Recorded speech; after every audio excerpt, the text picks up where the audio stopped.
The ancient Indian texts mention beautifully decorated chariots or entire palaces called vimanas that could take off and, in a matter of seconds, fly away as far as space.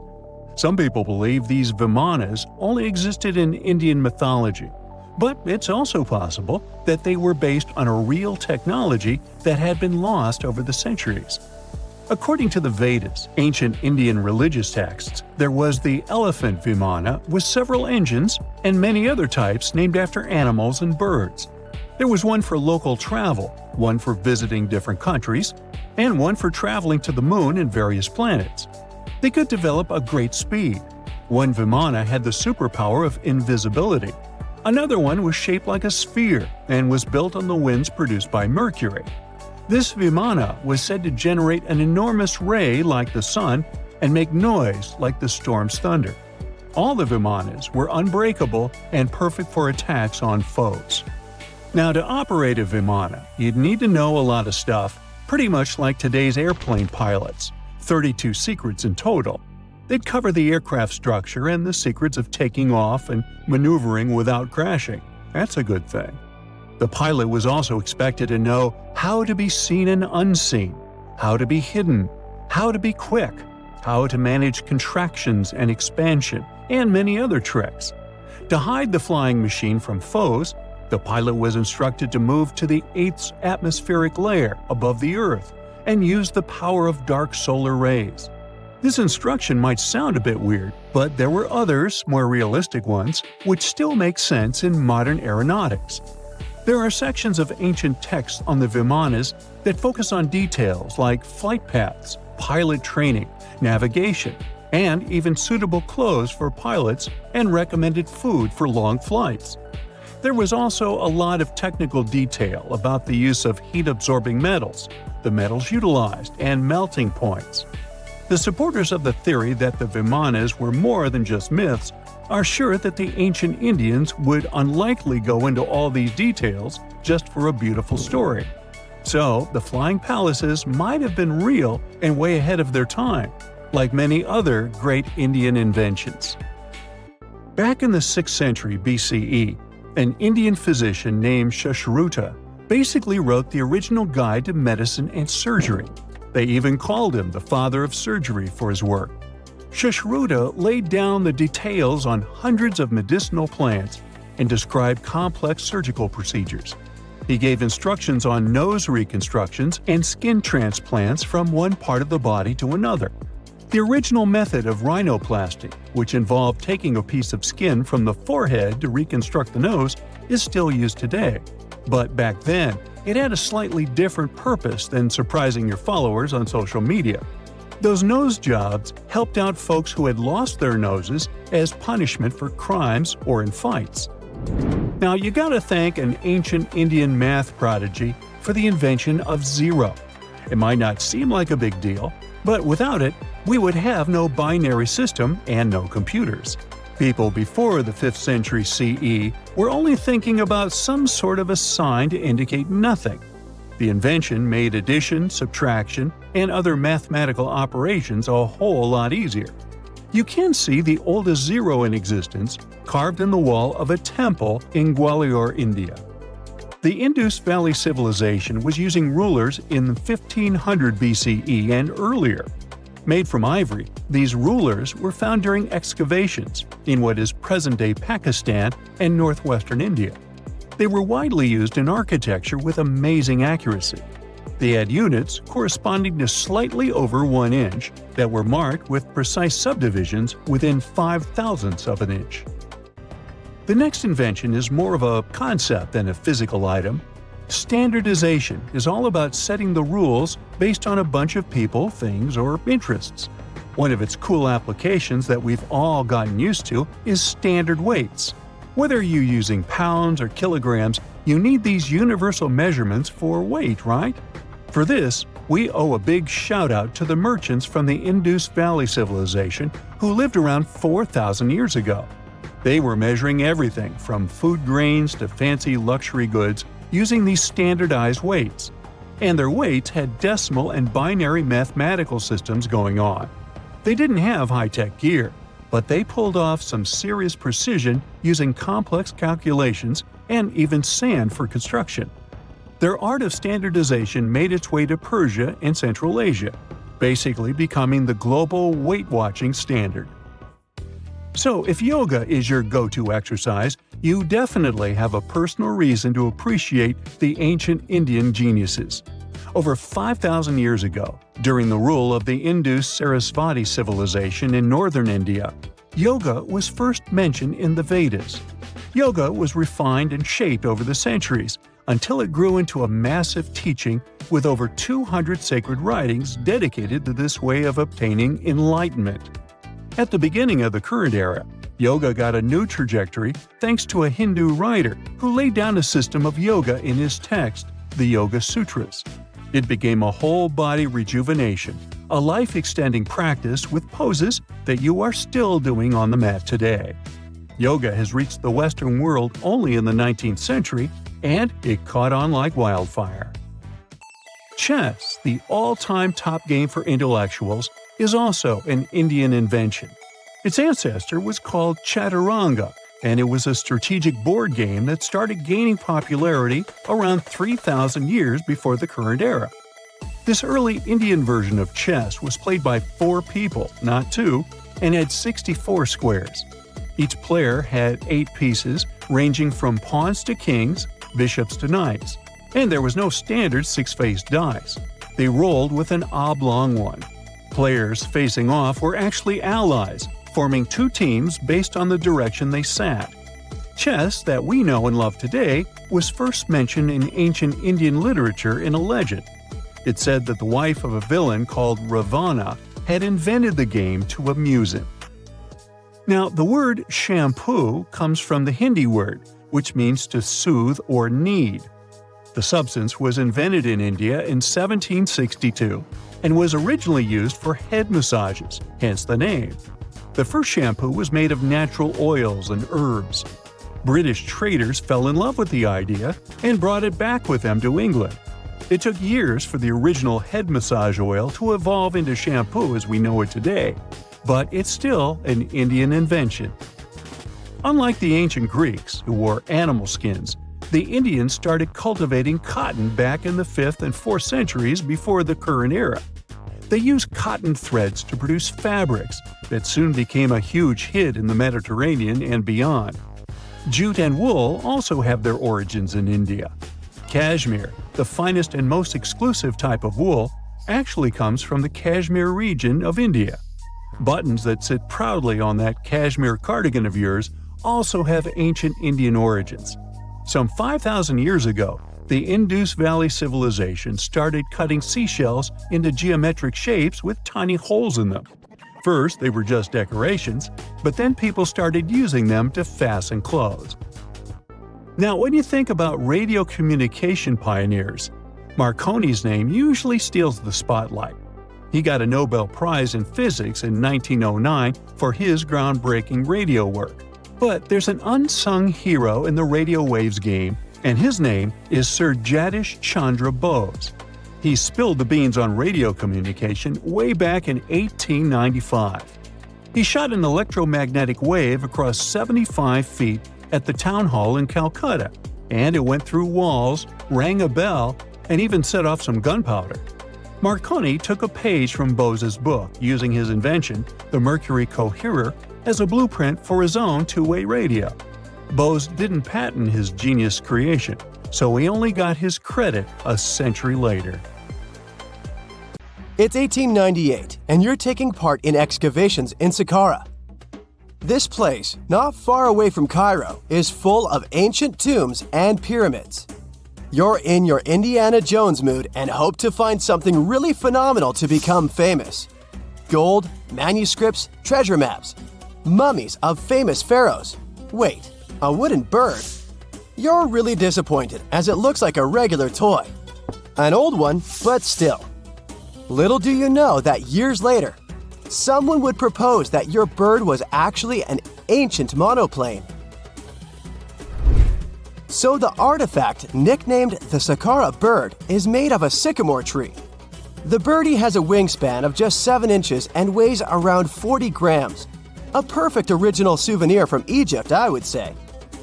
It's over 2,000 years old and looks pretty plain, without any carvings of feathers or other intricate ornaments. It has a beak and eyes, though, which makes our find look like a hawk, the emblem of the deity Horus. Its tail is rather unusual as it's squared, looks weirdly upright, and it seems like the sunken part of it was the place for a now missing piece. Humans love solving a good mystery, so there have been several attempts to explain the use of the birdie. First, quite simply, is that it was a ceremonial object. The second idea is that it was a toy for a child from some well-off family. It could have been some sort of boomerang, which was a popular concept in ancient Egypt. Then there was a theory that the bird had been used as a weather vane, but this one has been debunked as the figure doesn't have any holes or markings, except for the one made at the museum in Cairo to fix the exhibit on a stick. So there was no way to hang it in the past. Almost a century after the bird was found, Egyptologist Dr. Khalil Masiha proposed a new theory that it could have been a model of a monoplane. He believed the bird was missing a horizontal tailplane. Otherwise, it had its wings set at a right angle, similar to that of modern planes. It could have worked to generate the aerodynamic lift necessary for flights. Dr. Masiha also claimed that it was common at that time to place miniature models of technological inventions in tombs. So, did the ancient Egyptians really invent the plane in 200 BCE? That would make the Wright brothers, who are considered the inventors of aviation, really upset. They made one of their first flights only in 1903. There's just one way to know for sure, and that is to test the model. But you know, the ancient museum in Cairo would unlikely let one of their cherished exhibits fly around like a toy. That's why glider designer Martin Gregory built a similar model, this time of balsa wood, and concluded that even with the missing tailplane, the plane wasn't much of a flyer. Case solved? Not really. This didn't sound convincing enough to the History Channel, so they invited an aerodynamics expert to build another replica of the bird. He tested it in weather conditions similar to those in Egypt and was impressed with the little plane's abilities. So, if they did invent the prototype of a plane back in the times of pharaohs, it would be a good example of an oopart. That's an out-of-place artifact, an object that's way ahead of its time in terms of technology or history. And the Saqqara bird isn't the only example of such a revolutionary concept. In 1901, a group of divers retrieved the Antikythera mechanism from an underwater shipwreck near the Greek island of Antikythera. It's been dubbed the world's first analog computer, and it's currently dated around 100 BCE. The bronze mechanism could tell the position of the sun, moon, planets, and stars, as well as the lunar phase, the dates of upcoming solar eclipses, and even the speed at which the moon moves through the sky. No one's sure who used it and how or where it was made, but it's obvious that it's extremely precise and way too advanced for its time. The first flushing toilets in the world were invented in the middle of the 20th century. Just kidding. The ancient Minoans on the Mediterranean island of Crete and the Indus Valley civilization both came up with this brilliant invention at the same time, around 4,000 years ago. The plumbing and sanitation were so well done that no one managed to design anything better until 2,000 years later. One ancient Minoan lavatory was discovered at the Palace of Knossos. It looks like it had a wooden seat set over a tunnel that directed water from a rooftop reservoir to an underground sewer. Other varieties got water from jugs. Only the super rich people could afford all this glory. So if you wanted to shop for real estate back then, the flushing toilet would be a telltale sign you were in the rich neighborhood. Automated doors became a cool, seemingly new invention back in 1931. But the technology behind them is actually much older. Think the 1st century CE old. mathematician and engineer Heron of Alexandria came up with a hydraulic system to open and close temple doors. To bring it into action, you need to light a fire to produce heat. There was a brass pot under the fire, half filled with water. The inventor connected the brass pot to containers that acted as weights. When the fire was burning, the water moved into the containers. They went down and pulled the ropes. It was nothing like a supermarket door that opens in front of you before you even have time to think. Heron's door took hours to open, and there was no way to stop the process. That's why they only opened the doors once a day before people entered the temple, to add some mysticism at the temple during ceremonies. Spooky. Looks like the first ever battery was invented in Baghdad around 2,000 years ago. A German archaeologist found this oval-shaped clay jar in 1938. Scientists are still not sure what purpose it served and who exactly invented it.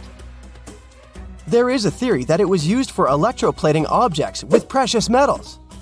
When they filled it with a weak acid like vinegar, the battery produced around 1 volt of electricity.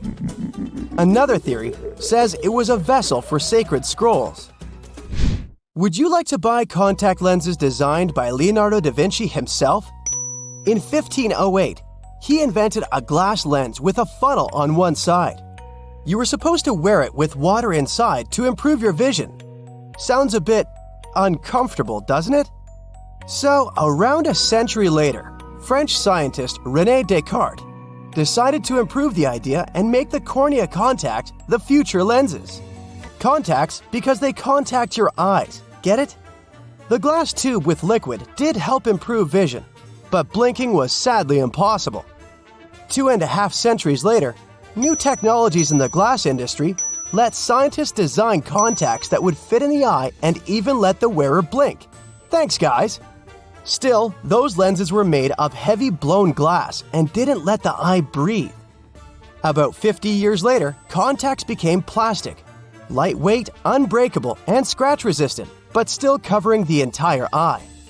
And then, in 1948, an English optical technician accidentally sanded down a plastic lens and figured out they'd still be in place even if they covered only the cornea.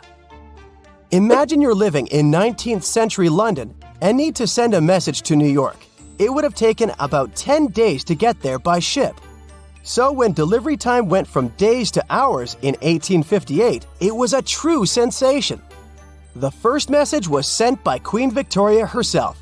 It was all made possible thanks to the transatlantic telegraph cable, running under the ocean. Sadly, the new cool invention only lasted a few weeks. It took years to bring it back to life. On October 30th, 1759, the inhabitants of the Middle East were jolted awake by an earthquake. Cracks appeared in the walls of their homes, roofs began to crumble. People ran out of their homes and gathered in open areas. But because of strong shocks, they kept losing their footing and falling. A month later, there was another earthquake, but it turned out to be even stronger. Trees broke, houses collapsed, deep cracks appeared in the ground. The disaster lasted for 2 minutes. Oases, roads, and cities were destroyed. Incredibly, Baalbek's ancient buildings withstood earthquakes. Some historians state that this majestic and mysterious place was built during the Roman Empire, but many researchers disagree. Whatever the truth is, the city is one of the main archaeological phenomena of humankind. The most amazing building of Baalbek is the Temple of Jupiter. The inhabitants of the Roman Empire believed that Jupiter held power over lightning and thunder. The building looked like a platform with 54 columns. A massive roof rested on these columns. Today, you can only see 6 70-foot-high columns. Each of them consists of 3 sections and resembles a pencil. The cores of these pencils were made of lead. This made the columns exceptionally strong. Each of these pieces of stone weighed an incredible 80 tons. That's the weight of 35 Ford Explorer SUVs. Look, this is the largest block in the Great Pyramid of Giza. But compared to the blocks from Baalbek, it doesn't even look that impressive. The foundation under the Temple of Jupiter was preserved. That's how specialists figured out it consisted of about 25 monolithic stones, weighing 450 tons each. It means that the blocks from Baalbek weigh almost 4 times more than the blocks from Egypt. There are 3 more enormous limestone blocks in the foundation. They weigh 800 tons each. This is more than twice the weight of a Boeing 747 plane. Ancient builders must have had a hard time carving such giants from a piece of stone. And after that, they also had to pull them to the construction site and lift them to a significant height. Repeating these logistics would probably turn out to be a nightmare for present-day builders. To do this amount of work, they would need modern equipment. But Baalbek's constructors didn't have trucks, cranes with circular saws, or electricity. How did the builders of the past manage to do this? Scientists have a theory that includes ropes, winches, and lever systems. Naturally, the engineers of the past made all the gadgets from wood. Around 3,000 feet away from the ruins of the temple complex, there's a quarry. Archaeologists suppose that's where the stones for the construction were cut. They found a block of limestone there. It seemed to be too large, even for this incredible place. The monolith got called the Stone of the South. It was 65 feet long and 13 feet wide. The ancient builders didn't have time to completely separate it from its mother rock. A group of scientists from Austria estimated that this piece of limestone weighed more than 1,000 tons. That's like 3 Boeing aircraft or 160 African elephants. There was another surprise awaiting the archaeologists near the Stone of the South. It was the second monolith that weighed more than 1,200 tons. But the ancient builders didn't stop at that. They continued to work. In 2014, in the same quarry, German archaeologists unearthed a block that weighed 1,650 tons. No one has figured out yet why people of the past needed a piece of stone that weighed as much as 125 school buses. It's also unclear how they were going to move this giant and why they didn't finish the job. In any case, this third monolith is the largest processed piece of stone in human history. There are more questions than answers. Some researchers believe that people of the past had high-tech equipment. Others don't think so, but are eager to understand how the builders managed to move those stones. There's a huge number of ancient buildings and artifacts on the planet. Lots of them make researchers scratch their heads. Near the Pyramid of Djoser in Egypt, archaeologists have found a network of tunnels. This place is called Serapeum. It contains 24 sarcophagi weighing from 70 to 100 tons. The giant boxes are carved from a single piece of granite and covered with heavy lids. The sarcophagi are perfectly symmetrical. To the touch, their walls are as smooth as glass. Even with the current level of technology, this is very difficult to do. But the ancient Egyptians managed this feat. The Lycurgus cup is a priceless artifact and example of ancient nanotechnology.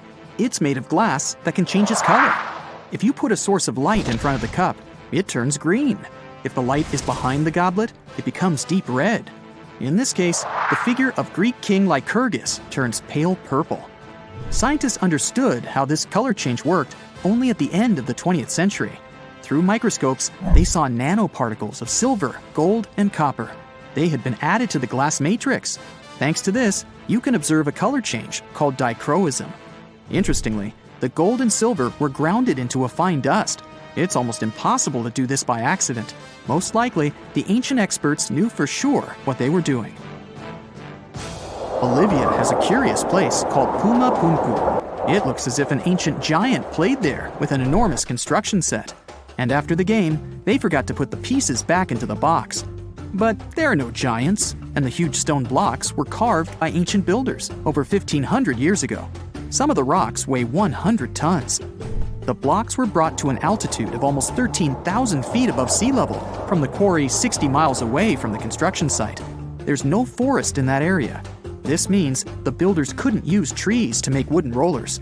The monument belongs to the Inca civilization. Scientists are sure they didn't know anything about wheels. In 1992, the inhabitants of a Chinese village decided to drain a pond. Their ancestors had been using it to wash clothes and catch fish for hundreds of years. They kept pumping the water out for 17 days. At the bottom of the reservoir, they made an unexpected discovery. The villagers saw an entrance to a cave going down to a depth of 100 feet. The incredible find was named the Longyu Caves. Unknown builders carved out 320,000 square feet of galleries. There are separate rooms, bridges, pools, and columns that support the ceiling. The walls of the cave are covered with strange carved lines and patterns. Scientists haven't found any information about who built the caves and why they did it. The construction technology also remains a mystery. Antonio Stradivari lived in Italy in the 18th century. He created musical instruments. More than 600 of his works have survived to this day. 500 of them are violins. One of the instruments was sold at auction for $16 million. The violins made by this master sound clear and deep. Researchers can't understand why Stradivarius instruments produce such unique sounds. Perhaps it's all about the varnish the master used to cover the violins. The answer may also lie in the wood the instruments are made of. In those days, Europe had a cold climate.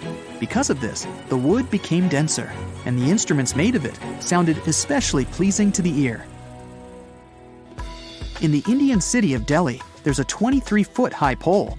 It weighs 6.5 tons and is made of 98% wrought iron. The 1,600-year-old pillar has no signs of rust or decay. Scientists believe that the monument is so well preserved thanks to the dry weather and the chemical composition of the metal. It might be resistant to corrosion. And still, researchers don't know how the blacksmiths managed to make an iron pillar that's not afraid of rust. It seems like a tough feat, even for modern metallurgists. The Al-Nasla rock is divided into two parts by a perfectly straight slit. Each boulder stands on a small pedestal. Some people believe this is the evidence of ancient laser technology. But geologists think the split happened due to the ground shifting or natural vibrations that occurred under the rock. This process led to the appearance of the crack. It had been deepening for thousands of years, and gradually, the natural monument took the form you can see today. Ooh, so check this out. Researchers just found some super old footprints from a family of extinct humans, like we're talking 300,000 years ago. The prints belong to a group of Homo heidelbergensis. Ooh, that's a tough one, but I nailed it. So those dudes were pretty advanced for their time. They were building homes and hunting big animals. But unfortunately, they couldn't handle climate change and disappeared about 28,000 years ago. No, they weren't sissies, trust me. The weather was really tough back then, and they couldn't just go grab a down jacket like you do. So, the University of Tübingen crew made the discovery in Germany, where they found the perfectly preserved prints in a forest by a lake. Apparently, elephants, rhinos, and other critters used to come relax by the lake, and so did this Heidelberg family. The scientists believe they were probably just a family outing rather than a group of adult hunters, since there were little kid footprints too. And depending on the season, they could munch on plants, fruits, leaves, shoots, and mushrooms around the lake. Experts even found tracks from an extinct elephant species that used to weigh up to 13 tons. Now, can you imagine seeing one of those in person? Just so you know, 13 tons is about 45 times as heavy as a pig. Oink. They were digging around in Schöningen when they stumbled upon some elephant tracks that were 21 inches long. That's like the length of a really big ruler. They even found wood fragments in the ruts that the elephants had left behind. But wait, there's more. They also found a rhino print from the Pleistocene era, which is pretty wild. It's the first time they found a footprint from this particular species in Europe. Who knew rhinos had such big feet? Except those whom the rhino stepped on. Meanwhile, over in New Mexico, some British and American archaeologists found some ancient human footprints that date back 23,000 years. They used radiocarbon dating to figure out when these footprints were made, and it turns out they were stomped into the mud during the last glacial maximum. That's when ice sheets covered much of North America and sea levels were lower than they are now. Now, we've always thought that humans first made their way to North America between 13,000 and 16,000 years ago. But these footprints suggest that our ancestors were wandering around way earlier than that. Some people even think that humans might have been hanging out in North America as far back as 33,000 years ago, although not everyone is convinced. Alrighty, if there were footprints, there must have also been some shoes too, am I right? Well, researchers may not have found signature Gucci loafers, even though they've been around since 1953, but they did find a cave in Armenia full of ancient artifacts from the Copper Age. And guess what? Those artifacts included a seriously well-preserved shoe that's now the oldest footwear ever found. That footwear was made from a single piece of cowhide leather, which is pretty rare today, despite all the fancy schmancy technological upgrades we've got today. Talk about premium quality. Currently, the coolest modern-day designer shoes are trying to copy this hole-cut technique. The shoe was also rubbed with some kind of plant or vegetable oil for extra durability, and it even had shoelaces that crisscrossed through a series of holes, just like our beloved sneakers today. The shoe was about the size of a woman's US 7, so we're guessing it was tailor-made for some fancy-pants wealthy person. Can you imagine rocking these feet whips back in the day? They were possibly the talk of the town. Now, since we're talking about shoes, have you ever had that gross feeling when you step in something sticky? Especially if you're wearing a brand new pair of white sneakers? No, not what you're thinking. I'm talking about chewing gum. It's a total buzzkill to have it stuck to your shoe. A super cool British archaeology student named Serapeum found a 5,000-year-old piece of Neolithic chewing gum made from birch bark tar while on a dig in Finland. It even had tooth marks in it.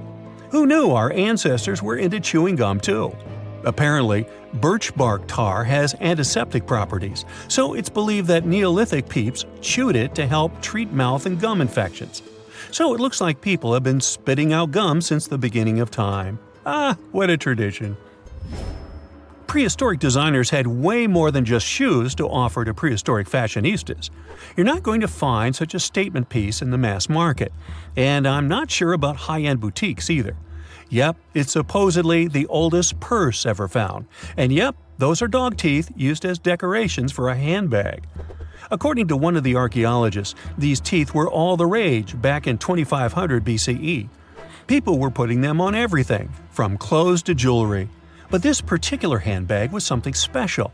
It had over a dozen sets of teeth and was super fancy, which means whoever owned it was perhaps a VIP.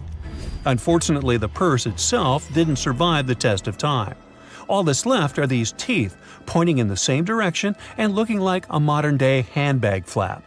It must have been truly chic back in the day, but it's a good thing we've moved on to more humane materials for our accessories. Did you hear about the dino-sized discovery on Yorkshire's coast? Yep, sometimes scientists discover not human footprints, but dino footprints. This time, they found a record-breaking dinosaur print that could have been left by a predator taking a break 166 million years ago. Can you imagine a T-Rex lounging on the beach with a smoothie in hand? This 3-foot-long fossil, spotted in Burniston Bay near Scarborough, is the largest ever discovered in the region. The team of researchers who studied the track concluded that it was made by a giant carnivore like a megalosaurus. That's one big and hungry dino. The footprint is the largest made by a theropod, which is a group of bipedal dinosaurs that includes the infamous Tyrannosaurus rex. So, we're talking about some seriously big and scary creatures here. A paleontologist from the University of Manchester said the discovery had shed new light on the behavior of these carnivorous giants. Apparently, features of the footprint suggest that this large predator was squatting down before standing up. Maybe it was doing some yoga or taking a bathroom break. Who knows? Another archaeologist, Marie Woods, stumbled across the print while collecting shellfish on the shore. She said she couldn't believe what she was looking at. I mean, who would expect to find a giant dinosaur print while picking up some clams? It's lucky that Ms. Woods and Rob Taylor, a local fossil collector, rescued the fragile print from the shoreline. Experts warned that it was at risk of being lost to erosion or landslides. Now, plans are in motion for the footprint to go on public display at the Rotunda Museum in Scarborough. But there's some more dino-mite news. Several drought conditions in Texas have revealed ancient dinosaur footprints that are over 100 million years old. Multiple dinosaur tracks belong to the dinos were recently discovered at Dinosaur Valley State Park in northwest Texas. The droughts have caused a river running through central Texas to dry up almost entirely, which is how these prehistoric prints were finally uncovered. This guy was a real beast, measuring 15 feet and weighing in at 7 tons. It used to roam the area over 113 million years ago, according to the state park. About 60 prints from this dino have been revealed due to the drought, with an estimated 140 tracks from the dinosaur in total. But that's not all. Prints from Serapeum were also discovered. This creature was a massive 66 feet long and weighed about 48 tons when fully matured. Experts believe that the Acrocanthosaurus preyed on Serapeum, which explains why their prints were found together. There's a weird thing though. Serapeum was bigger than Acrocanthosaurus. Can any professors please explain to me why the smaller dude would munch on the bigger one? Imagine you could spend an entire week scanning ancient ruins and taking photographs of the world's most surreal archaeological sites. Would you be up for it? So, let's do some digging. The first stop on your busy itinerary is Southeast Asia. It's home to some pretty cool ruins. You start in Bagan, located in the hinterlands of Myanmar. There are many ways to visit the site, and you're glad you've booked 2 different experiences. The first one is a hot air balloon trip at sunrise. Right before dawn, you board the balloon, and as soon as the sun starts to appear on the horizon, you begin your flight over the marvelous area. As the sun rises, it glistens on more than 2,000 conic-shaped golden structures. The hot air balloon ride is quick, but it gives you unparalleled views of all the 40 miles over which the site sprawls. Back on land, you rent a bicycle and roam the village of ruins. Some of them are open and allow you to peep inside. These magnificent ruins were built between the 11th and 13th century CE and were mainly places of worship. There were originally over 10,000 buildings, but they were gradually deteriorating over time due to earthquakes. Thankfully, the site became a UNESCO World Heritage Site back in 2015 and has since been preserved. Up next, you catch a flight to Cambodia. You take some time to visit Angkor, the world-famous archaeological site nestled deep within the jungle. Good thing you've brought bug spray with you.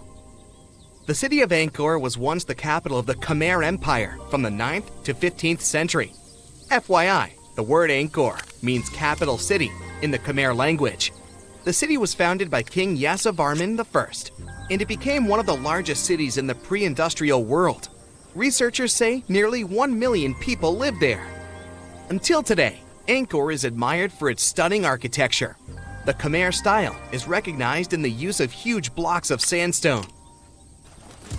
The towers are believed to have been once decorated with gold. But today, the site is a maze of vine-covered temples. The city was abandoned in 1431 and wasn't rediscovered until the 1840s. Oh, and just so you know, this is also a UNESCO Heritage Site. It became one in 1992, in case you want to brag to your friends about your culturally rich adventures in the future. Now, your trip continues in Egypt. You're here to visit the Karnak Temple in the city of Luxor. You opt for the most unusual way to get to Luxor. That is, a boat ride down the Nile River. Leaving Cairo, you head south until you reach the famous ancient city. Luxor was once the capital of Egypt and a true hub of power and wealth. That is why the Karnak complex is such a great archaeological site. You choose to visit it at night, and still at the entrance, you are struck by the site's beauty. In the evening, artificial lights cast a golden glow on the temple statues and stone columns. The temple is huge and was built mainly around the 18th and 19th centuries BCE. Each Egyptian pharaoh from that period left their own architectural mark on the site. The highlight of this tour is taking a walk through the Avenue of Sphinxes and discovering the Great Hypostyle Hall. This hall is filled with towering pylons and solid sandstone columns, a true wonder. From Egypt, you head down to Jordan. Now, if you like terracotta landscapes, you've come to the right place. The city of Petra is a marvel of the ancient world. Located in Jordan's desert, the city was a commercial hub back in the 4th century BCE. The Nabateans, an Arab Bedouin tribe, lived in the so-called Rose City and thrived for many years, having accumulated a significant amount of wealth.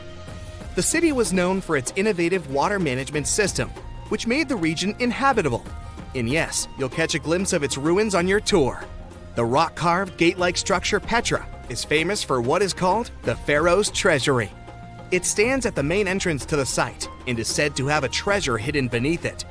Don't forget to stand right beneath it and take one of those classic pictures for social media. Once Petra has been ticked off the list, you fly to southern Europe. More specifically, to the tip of the Italian boot. You have a day trip scheduled to visit the ruins of Pompeii. Pompeii can be reached by car from the city of Naples. It's home to the eerie yet well-preserved ruins of a city that was once engulfed by lava. When Mount Vesuvius erupted in 79 CE, it left the city of Pompeii completely buried under millions of tons of volcanic ash. The ancient city was first discovered by beneath the volcanic rock in the 16th century, but it was first cleared from debris in the 1870s. Today, you'll be able to walk down the streets of these ancient Roman ruins and imagine what the town looked like in its heyday. Pompeii was a vibrant and rich municipality. The site's ruins revealed that many areas of Pompeii had boasted impressive bakeries, markets, and even houses with balconies, which were a sign of great wealth at the time. And believe it or not, even some artworks survived the eruption.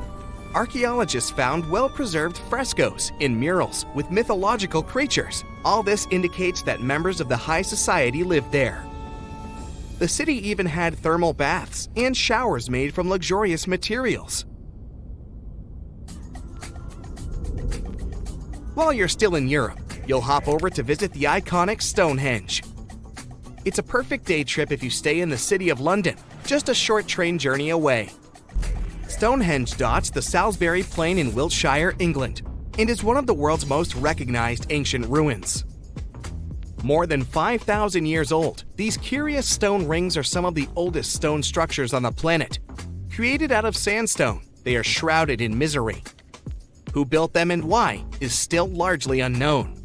Popular theories claim that Stonehenge was used as a great solar calendar, built to help people keep track of days, weeks, and months. Talk about hard work to create a mere calendar, huh? In the final leg of your trip will take you to explore the Southern Americas. In Guatemala, in Central America, you'll find ancient Mayan ruins.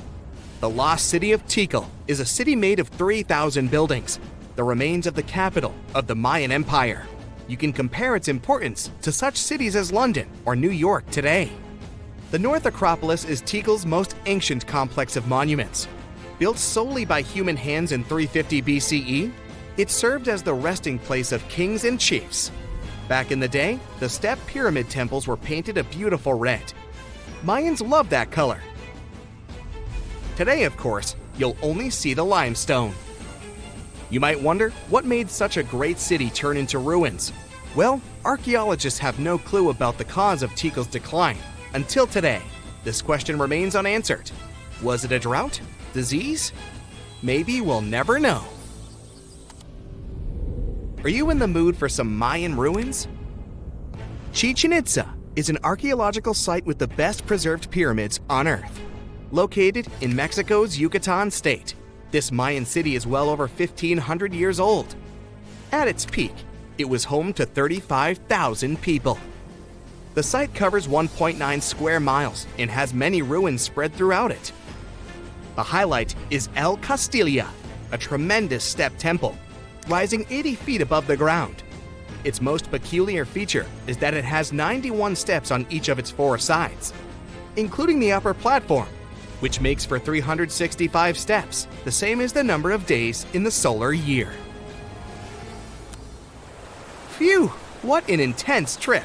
Time to head home now and soak it all in. See you next time. In 1850, French scientist Auguste Mariette went to Egypt looking for manuscripts, but accidentally found a head of a sphinx sticking out of the dunes.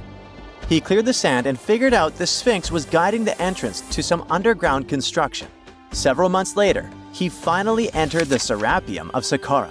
Inside, he found an enormous granite sarcophagi with remnants of 64 bulls.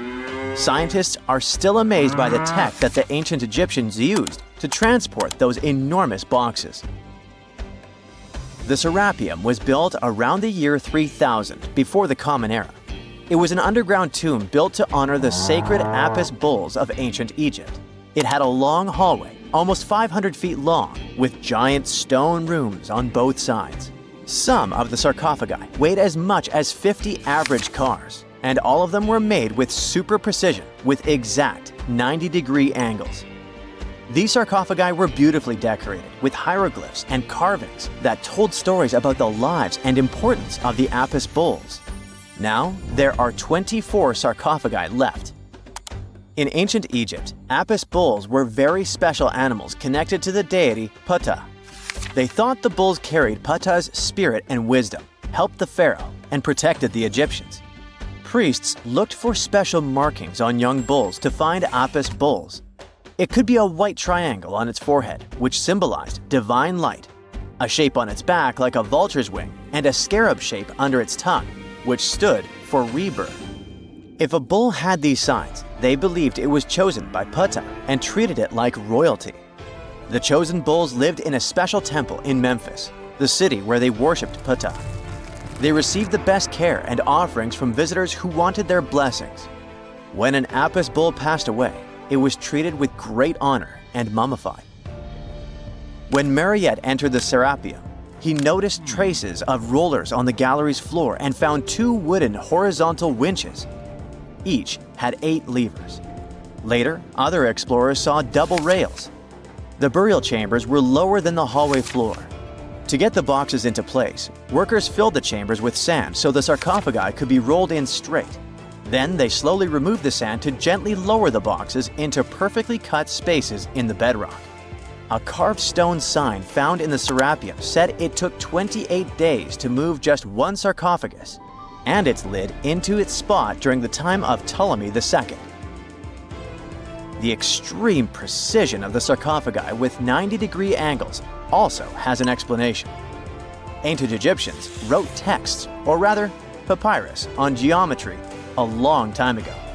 It shows that they knew the approximate number pi and could calculate the volume of a pyramid with its top cut off. If they could figure out complicated math like that back then, it makes sense that they could also carve perfectly flat surfaces 500 years later. All this sounds pretty legit, but some people think certain things don't add up here. The size of boxes is way larger than the size of bulls, yet they buried pharaohs in tiny coffins that barely fit their bodies. The sarcophagi are made out of granite with crazy precision, and they could have just used limestone, which would have made things way easier. The transportation of the boxes seems pretty simple, but only in theory. If one person could pull about 440 pounds, then at least 250 people would be needed to pull just one box. The tunnels in the Serapeum are really narrow, only about 2 feet wider than the boxes themselves. There's no way hundreds of people could have squeezed into those tight spaces to pull the boxes. And even if they did, how would they turn the box in the cramped corridor, lower it into its niche, and place it perfectly in the middle? Somehow, they did this 24 times, and every box is centered perfectly. Plus, the chambers were dusty, and there were no signs of soot from lamps. This means they must have worked in almost complete darkness. The real use of the boxes could also be different. A long time ago, even before the Egyptian pharaohs ruled, the local people already knew how to use fermentation. It happens when tiny organisms called yeast eat certain ingredients like starch and turn them into gas and ethanol. So someone in ancient Egypt probably put food like barley, bread, and even meat inside a giant stone box, then closed it tight with a heavy lid. These stone boxes, carved from granite, were so precisely made that they were almost completely sealed, so nothing could escape from it. As the yeast inside the box started working, it created more and more CO2 gas. It built up pressure inside the box. The granite boxes were incredibly strong. They could handle more pressure than a car tire can hold. When granite was squeezed under such pressure, its crystals produced a tiny electric charge.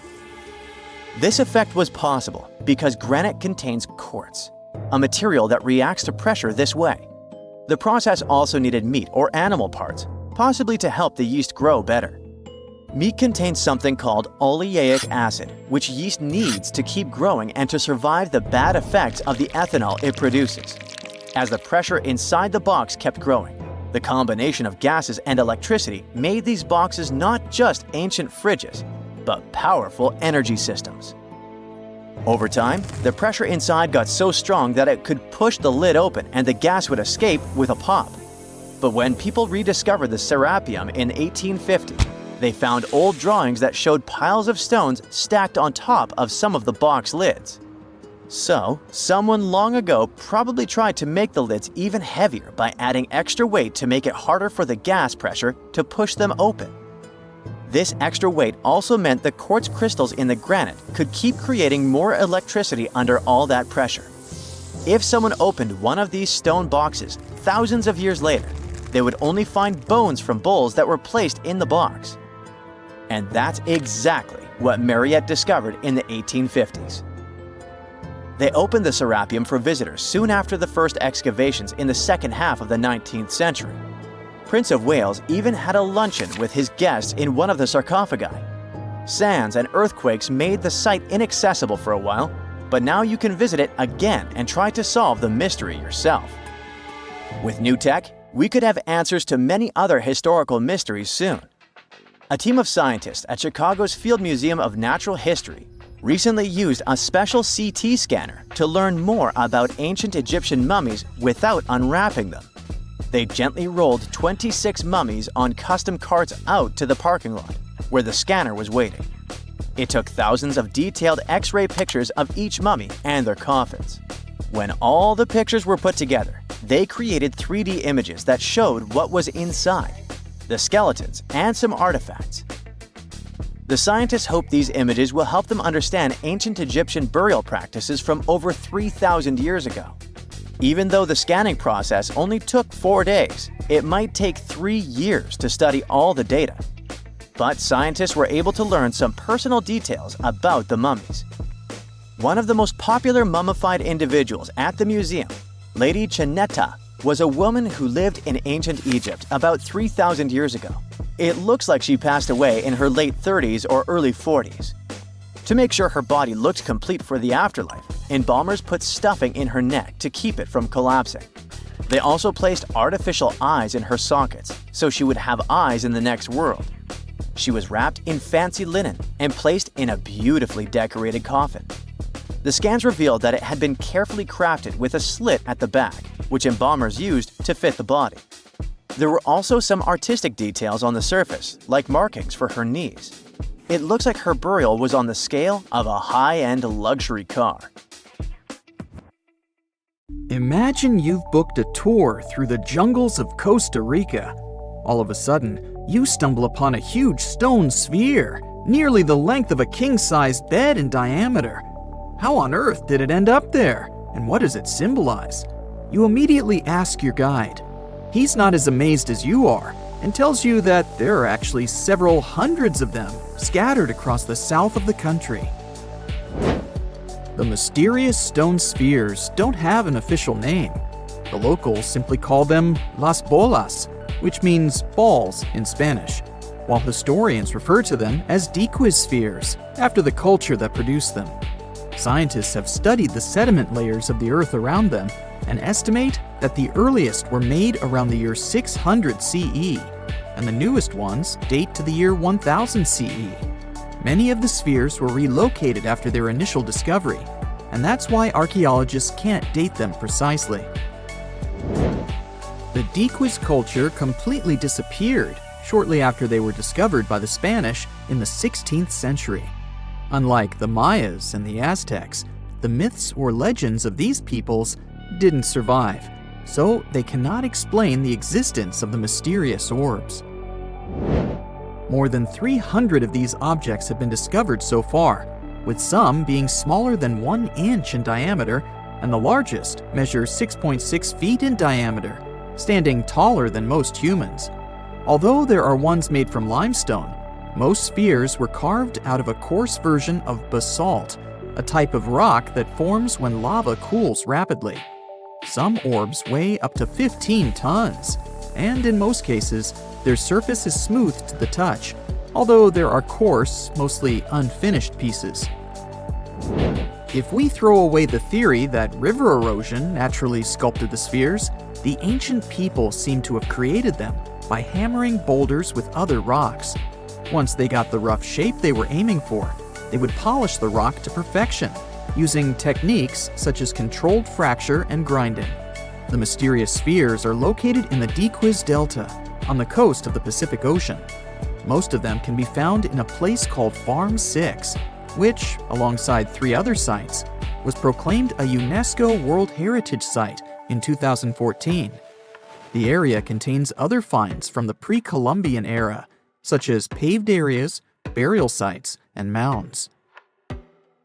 For centuries, the stone balls were hidden under a thick layer of sediment that protected them against the elements and looters until they were unearthed during the 1930s.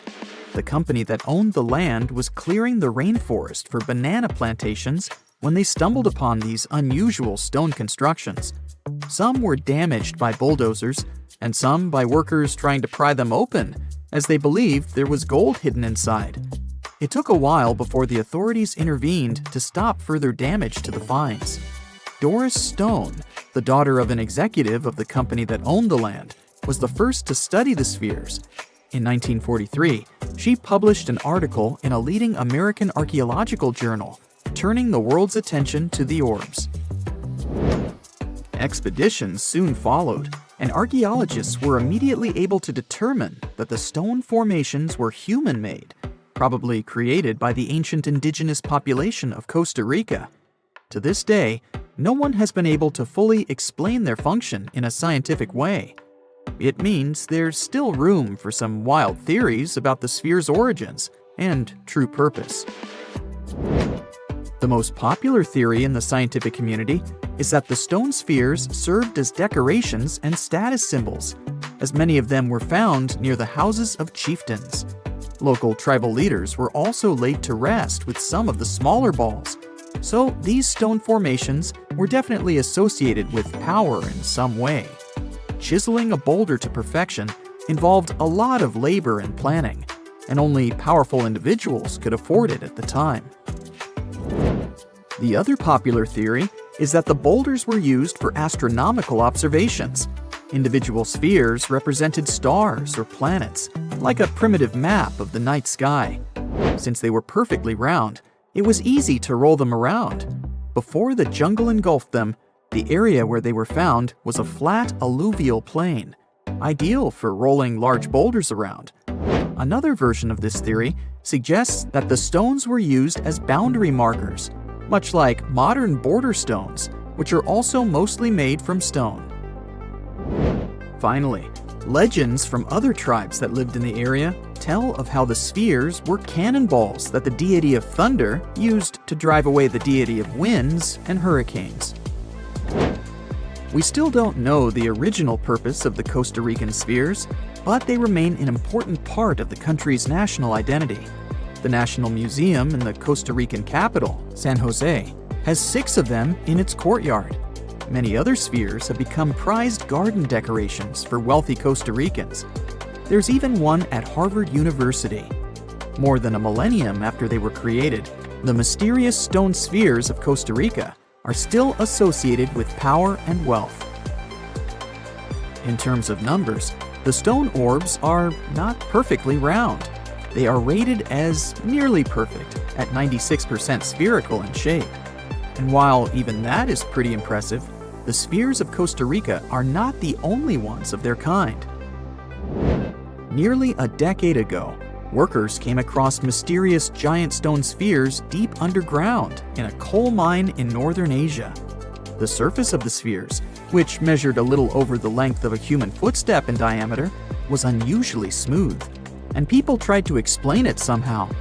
Some were certain they were out of this world, and others suggested the spheres were actually petrified dinosaur eggs. Scientists quickly put an end to further discussion, as it turned out that the mysterious spheres were concretions. Those are rock formations that take millions of years to form deep underground. Think of a pebble that picks up snow as it rolls down a hill. That's how concretions are made. Groundwater, rich in sediment and minerals, flows around the sediment, slowly shaping it into a perfect orb. The process is quite common in nature, but most concretions are fairly small. The spheres found in the coal mine grew to their size in the mineral-rich ground, and they were big enough to get the press and the general public interested. Another possible case of concretions is the massive stone spheres found in the Visoko Valley in Bosnia. Samir Osmanagic, better known as the Bosnian Indiana Jones, was the first to explore those objects about as wide as the length of a London bus. He believes the stone spheres were carved by a lost civilization that lived in the area 1,000 years ago. The reddish color of the orbs, though, is proof to geologists that they are indeed concretions, rich in iron content. The Moki marbles, found in rural Utah, are similar in color to the Bosnian spheres. These tiny concretions are the size of toy marbles and consist of a sandstone core and a shell made out of hematite, an iron ore. In South Africa, miners have come across Klerksdorp spheres, which are similar in shape and size to Moki marbles. The only difference is that these ones formed inside volcanic sediments and ash. The most intriguing among human-made tiny spheres are probably the orbs found on several Greek islands. Scientists discovered 700 stones smaller than golf balls near the Bronze Age site of Akrotiri on the island of Santorini. They believe that the finds were between 3,600 and 4,500 years old. When they compared all the stones' variations in size and color, the archaeologists concluded that these enigmatic stones could have easily been the oldest board game ever made. With the help of artificial intelligence, scientists are now trying to work out the rules of this game. Before we get into the reason why and how there are pyramids all around the world, let's talk about some of the examples. I'll start with the Pyramid of the Sun in Mexico. These folks really knew how to build a city. Their well-planned urban center spanned over 7 square miles and boasted several pyramids. But the Pyramid of the Sun is the most impressive. This giant pyramid was built way back in 100 CE and is one of the biggest structures of its kind in the whole Western Hemisphere. It's so big that it's 216 feet high above the ground. If you ever find yourself in this ancient city, you won't be able to miss the Pyramid of the Sun. It's right there on the east side of the Avenue of the Dead, the city's main north-south street. To build this incredible pyramid, around 1 million cubic yards of material were used, including a special kind of red volcanic rock called hued tezontle. Impressive, huh? We don't know too much about the people who built the Pyramid of the Sun or its purpose. But archaeologists believe there was once a temple on top of it. When explorers went below the pyramid in the 1970s, they found a bunch of cool tunnels and chambers. In 2011, they even found a secret stash of clay pots, obsidian pieces, animal bones, human figurines, and a mask. Who knows what other secrets the pyramid is hiding? If you decide to see this one, you must climb the pyramid using the 248 uneven steps on the west side. Watch your step. Sudan got some pyramids too. Nubian pyramids aren't as big as the ones in Egypt, but they still got around 200 of them. These ancient pyramids have been home to the tombs of the pharaohs of the Meroitic Kingdom for almost 1,000 years, who ruled Egypt from Nubia to the Mediterranean Sea. The pyramids at Meroe were constructed using granite and reddish sandstone. Oh, and did you know that Sudan has more ancient pyramids than Egypt? The Kushite pyramids depict the indigenous architecture and burial traditions of Nubia's Napata and Meroe kingdoms, which ancient Egypt influenced. Meroe, the burial site of over 40 queens and kings, is the most extensive Nubian pyramid site. The tomb walls depict mummified royals bedecked in jewelry, their wooden caskets containing bows, quivers of arrows, and other artifacts pointing to the Meroitic relationship and trade with Egyptian and Greek civilizations. So if you're looking for some ancient tombs to explore, you may consider skipping the crowds in Egypt and heading on down to Sudan. Let's fly to Iraq to see some more pyramids. Ziggurats have fancy receding layers and tiered temples. Instead of a smooth exterior, it has tiers like a cake. Perfect for all the important work and rituals that went on inside. You can find these towering structures scattered throughout Iraq and Iran, and they're a real testament to the power and skills of the people who built them. One of the biggest and most impressive ziggurats is the ziggurat at Ur.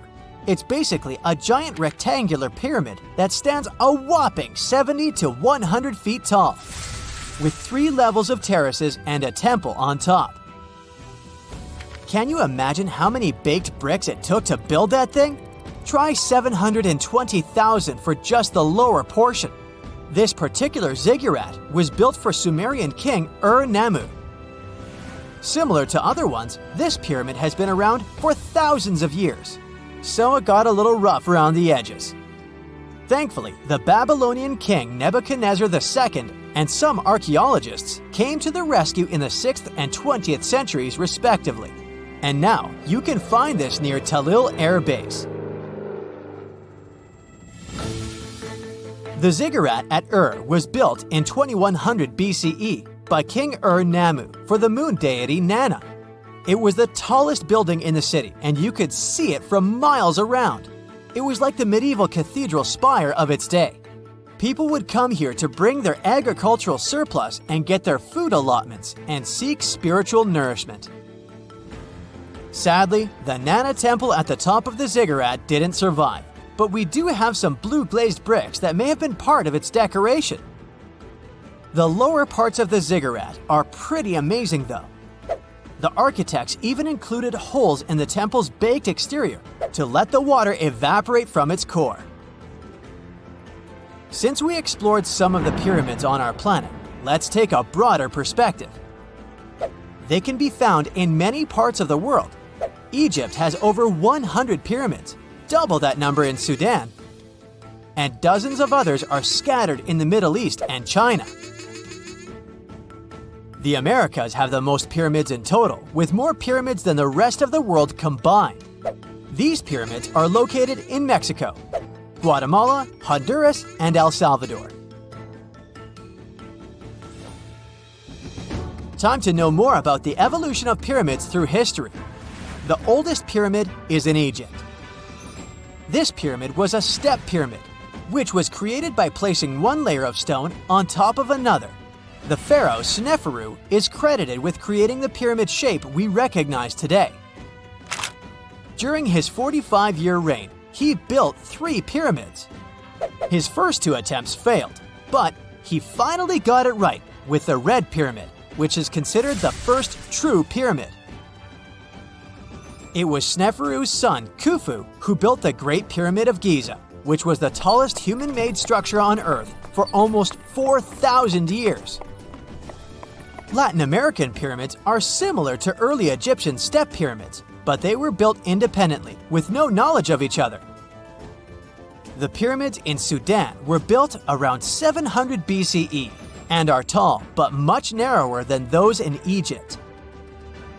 How in the world did all these civilizations build these things without even texting each other?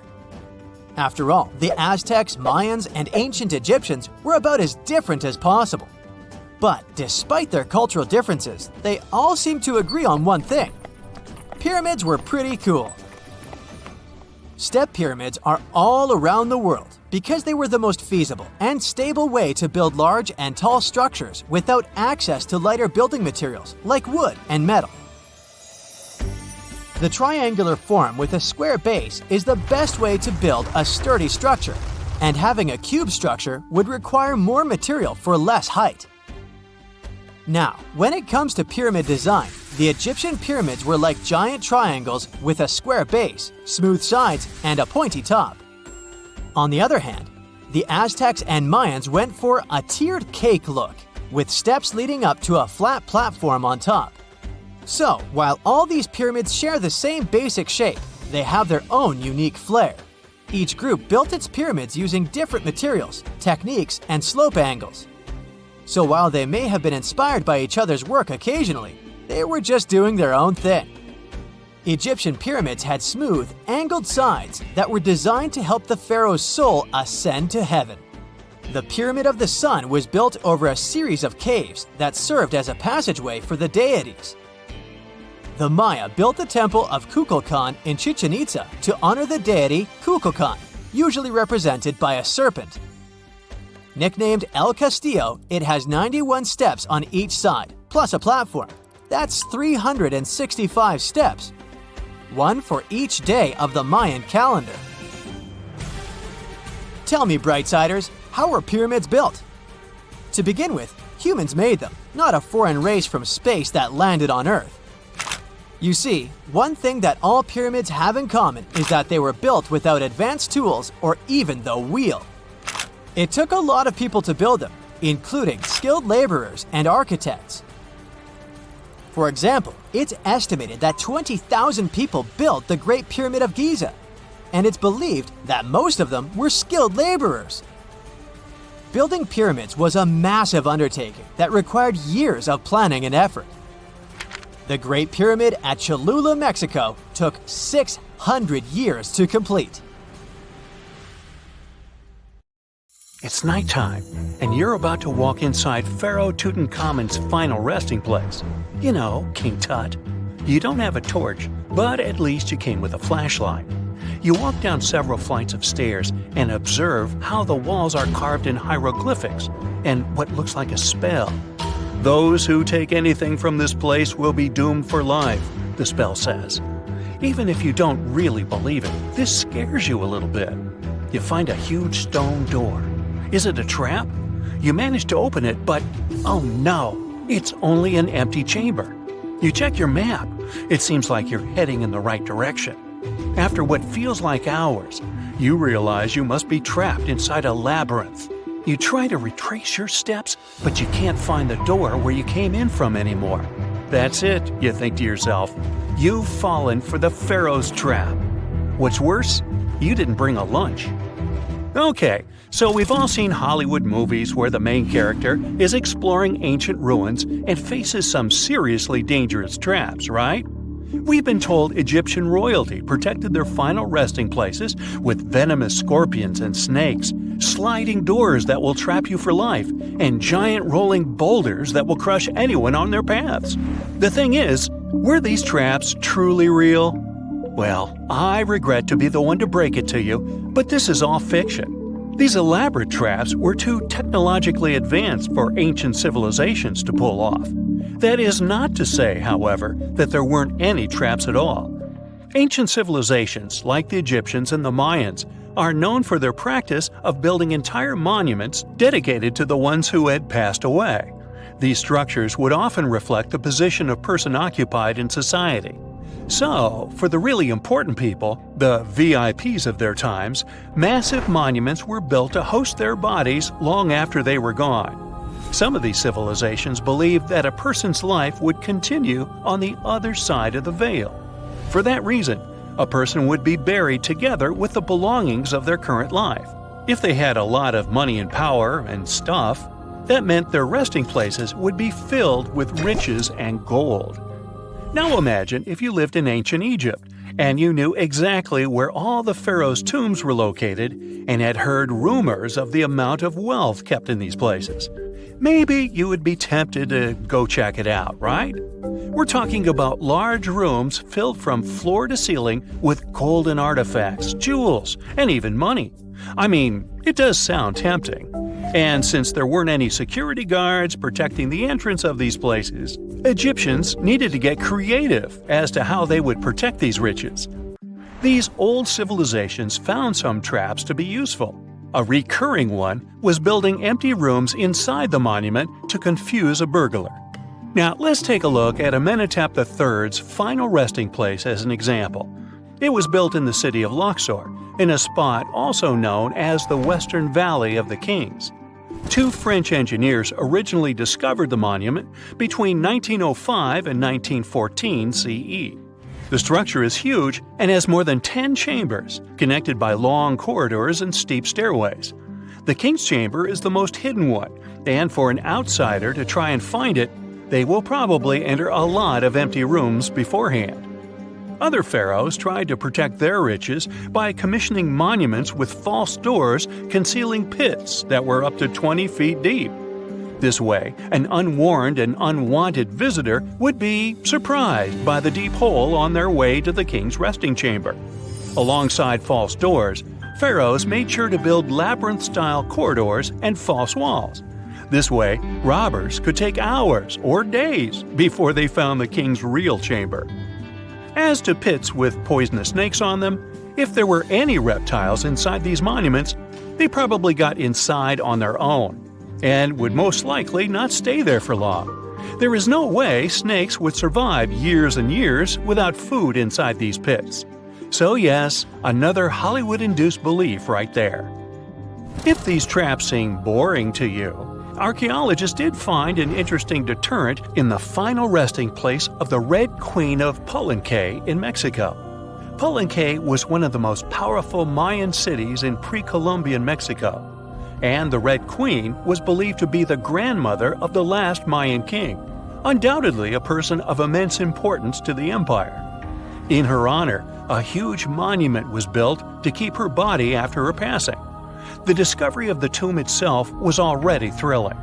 Archaeologists found an ancient monument when digging at the site back in 1994. The first thing they found was a room with a hidden door. Once they opened the door, they discovered a long corridor.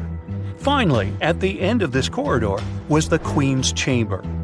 The team of archaeologists was beyond excited to unearth this chamber with the mummy of the Queen herself still inside it. They found her to be accompanied by her pearls, jade shells, and expensive rocks. But as the team explored the remains, they saw something rather strange. The room was filled with a red-colored powder. Researchers knew that the color red was important to the Mayan people, and that much of their clothing and buildings were decorated with this color. But they didn't understand why the queen was buried with this unknown red substance.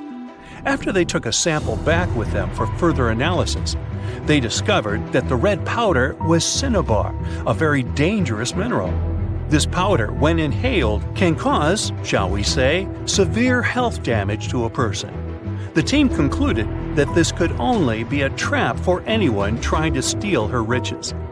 Okay, so dangerous powders might have worked as the most intense traps we've seen until now. But perhaps the cheapest way to keep out unwanted visitors was to advertise spells written out all over the monument. We'd probably laugh at these today, but back in the day, they were more or less effective. Spells usually said that the person who took anything from that place would meet a tragic fate. Some spells said that robbers would lose their houses in big fires or terrible floods. Other spells said burglars would have incurable and undiagnosed health issues, but they weren't really enough to stop people from taking any gold. There are some stories surrounding how these spells might have been real. One of them is from the famous British Egyptologist Howard Carter, the one responsible for unearthing Pharaoh Tutankhamun's resting place in the 1920s. After months of unsuccessful digging, Carter discovered the tomb's existence by chance. He found the entrance to a stairway right beneath the soil where he had been searching all those months. With the help of a team, he cleared the piles of sand blocking the stairs and discovered a doorway.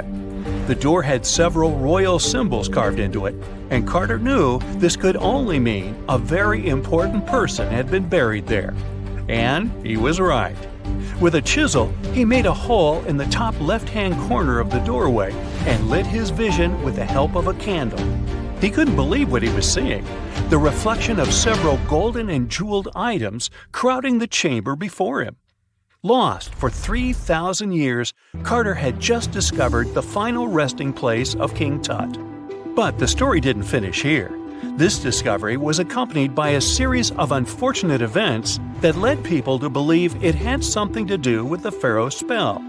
Carter himself mysteriously passed away just a few years later, and some of his assistants lost their houses in floods, just like one of the spells threatened. Some say it's just coincidental, as there's no real proof of these things being connected. Well, what do you think? Was this an effective trap after all? Something exciting and kinda unexpected popped out among the rocks of the Ica Valley in Peru. The bones of a really old whale that lived almost 40 million years ago. At first, no one was really impressed because the bones they found were big and weirdly shaped, so people just thought they were looking at giant boulders. I mean, that's cool too, but things got way better when they realized those were the remains of a very large, ancient animal that roamed along the coast of ancient Peru. Plus, it was probably the heaviest creature that ever lived. Sorry, blue whale, I know you worked hard to get to the top. The length of over 100 feet and weight of more than 200 tons brought you the status of the biggest animal on our planet. But it seems you've held the title long enough. Time to hand it over to our next candidate, and that one's really gigantic. This ocean beast was probably shorter than the blue whale, but heavier, with a weight that could be between 93 tons and 370 tons. If it's closer to the higher number, it'll make Prehistoric the biggest animal ever known to have lived on Earth. And it seems its weight was the result of having extremely thick, dense bones. You can see such bones today in manatees or some other early whales. Dense bones are a great tool for such marine mammals.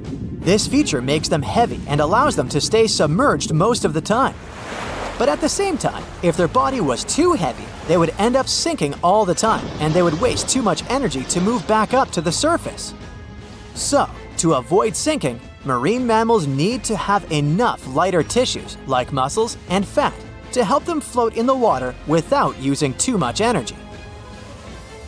Now, scientists didn't have the whole skeleton, which makes it hard to tell how big the animal was, but they used the ratio of the heavy bones to the lighter tissues in other marine mammals to estimate the overall weight of this giant ancient whale. Experts found these fossils about 13 years ago and spent the next decade freeing the whale from the rock. Its anatomy and age showed this whale was a cousin of Basilosaurus, a whale that had a long snout full of sharp teeth, and a sleek body similar to that of an eel. Even if Prehistoric wasn't bigger than the blue whale, it was still a giant that ruled the ocean depths.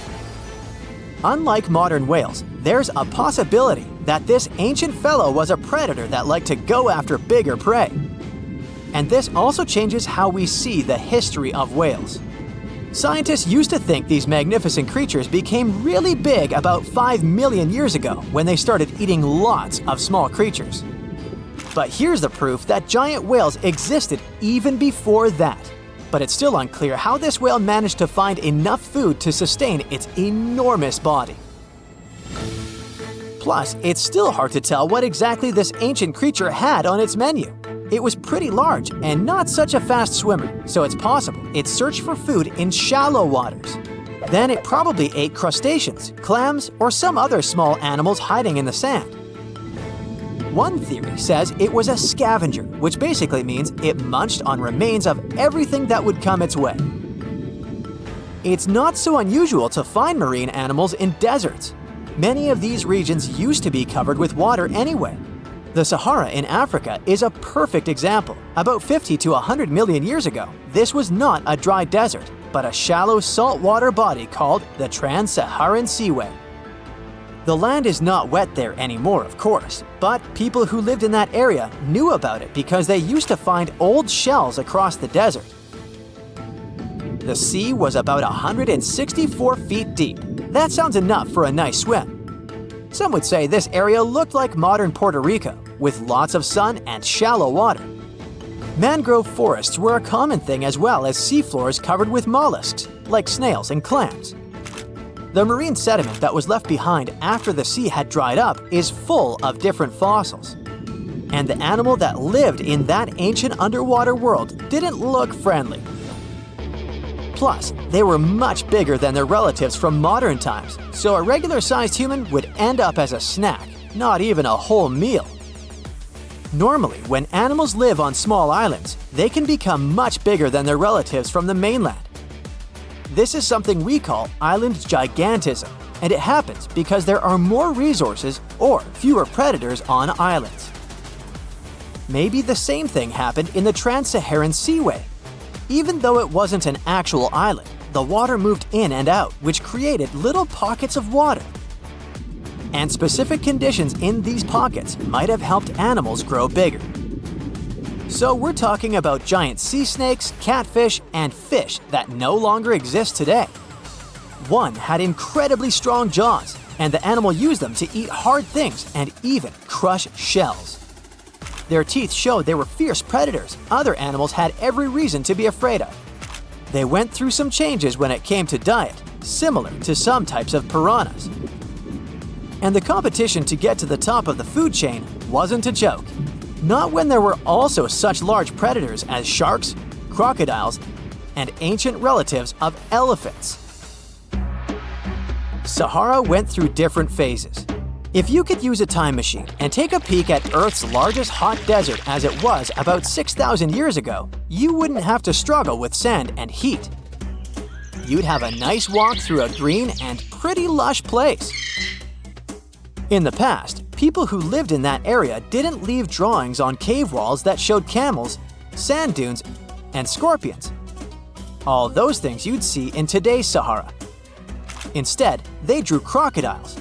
That's additional evidence that the Sahara used to have a lot of water and plants enough to support these big yet scary animals. Around 3 billion years ago, Earth might have been mostly covered with water. Today, it's about 71% of its surface, but it seems that our planet used to be a giant ocean world with no continents at all, just some scattered islands. Scientists studied special rocks in Western Australia that formed in a place deep under the ocean called a hydrothermal vent system. To explain this better, it's important to mention two common oxygen types, O16 and O18. O18 is heavier because it has extra neutrons. O16 evaporates from water more easily, and as researchers studied an old ocean floor, they found a lot of O18, more than in today's oceans. This way, they realized ancient Earth had less dry land than Earth today. Australia is a good spot to conduct these studies because a long time ago, it also used to be a beautiful place with large animals and lush rainforests. But as time went by, the land became drier and Australia had more deserts formed, such as the Great Victoria Desert. Rainforest remained only on the edges of the continent. What happens with deserts across the globe is called desertification. That's when land that used to be good for growing things turns into a desert or something similar. Our planet changes over time, together with its climate. But desertification also happens because of human activities, like mining, farming, and building cities. And when land turns into a desert, it's a problem because it can't support people and animals anymore. Food doesn't grow there. There's not enough clean water, and animals lose their homes. To help with this problem, there's a plan many countries agreed to. They decided to work with farmers to take care of the land, fix damaged areas, and manage water better. All in all, to make our planet a better place for life. 54,000 years ago, there was one interesting group that lived in caves. A father, daughter, and a couple of other members who were their close relatives. And the cool thing here is that they were the first Neanderthal family we know about. A team of scientists studied ancient DNA from their teeth and bones to learn more about early human society. And this research showed a cool thing. They probably lived in these caves at the same time, together. There were 11 Neanderthals that lived together in one cave, and 2 others from another cave that was somewhere close in the neighborhood. So there were 13 of them, 8 grown-ups and 5 kids. Together with their DNA, scientists also found their stone tools and animal bones. Neanderthals are the ancient human relatives that are definitely the closest ones to us. Their skull was long and flattened if you compare it to the skull of Homo sapiens that's more globular. They also had this specific prominent brow ridge above the eyes. You can easily recognize them by their face too, with the central part of the face protruding forward. Plus, they had a large, broad nose. Some believe their nose was a way of adapting to living in cold, dry environments. When the inside of the nose is bigger, it moistens and warms the air you breathe better. Unlike us, they didn't have much of a chin. Also, scratch marks on their front teeth tell us Neanderthals used them like a third hand when they would prepare food and work with materials they used. Their bodies were strong and muscular, with wide shoulders and hips. Their average height was 5 to 5.7 feet, with a weight of 140 to 180 pounds. Their stocky appearance with short lower arm and lower leg bones minimized their skin surface, better protecting them from the cold. Their lifespan was about 30 years, even though some of them lived longer than that. Neanderthals would dwell in regions that are now Europe and Asia for over 350,000 years. They disappeared somewhere around 40,000 years ago. That's about the time we could find traces of Homo sapiens in Europe. Their families were close-knit groups of 10 to 20. That's a lot less than the population of any ancient or modern human community. It's more like the size of groups of endangered species that are close to going extinct. These Neanderthals lived in their caves with small communities, but they didn't live isolated from the rest of their kind. They relied on each other for survival. They took care of one another, especially those who couldn't care for themselves. Also, their caves aren't as primitive as we might imagine. For example, they had a hole close to hearths and they would probably use it to heat water. Also, they would organize their space. They had sleeping areas, parts of the cave where they could leave trash, and areas where they could make stone tools and prepare their food. They would travel through the river valleys to catch their prey, such as bison, ibex, horses, and other animals. They were skilled in planning their strategies. Some studies showed they were aware of reindeer migration patterns, so they would plan their actions according to their predictions of where their prey could move. One of the biggest animals they would go after was the woolly mammoth. You know them, a relative of modern elephants covered in fur with a weight of up to 12,000 pounds that went extinct a long time ago. And studies showed woolly mammoths and Neanderthals shared some genetic traits. It's not that surprising when you think about it. Both species developed from African ancestors before they managed to adapt to the cold, harsh climates of Eurasia during the Ice Age. So they faced similar conditions and both went extinct at about the same time. Neanderthals also used stone to make tools, similar to ones other early humans used, such as scrapers and blades made from stone flakes. These tools scientists found in both of the caves they studied are created using the same raw materials. That means the communities probably hung out and interacted with each other in some way. Until the 20th century, many thought that Neanderthals were very different from modern humans, considering their genetics, physical appearance, and behavior. But more recent discoveries about this well-preserved Eurasian fossil population have shown that some of the people in it were the same as people alive today. Neanderthals lived before and during the last ice age, in some of the harshest places that humans have ever lived. Besides their tools and catching animals, they also gathered plants from around their area. They would also eat cooked vegetables relatively often. Their ability to stay alive for tens of thousands of years during the last ice age is a good example of how humans can adapt to almost any situation. Neanderthals made the earliest cave art that we know about.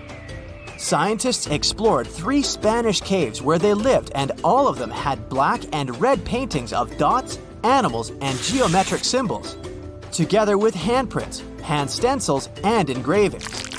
These paintings were made more than 60,000 years ago.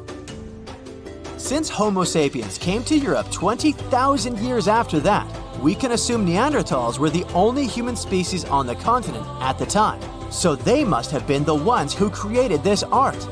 Also, these caves were 435 miles apart, so it wasn't like only some of the Neanderthals knew about it. Paintings were obviously their long-lived tradition.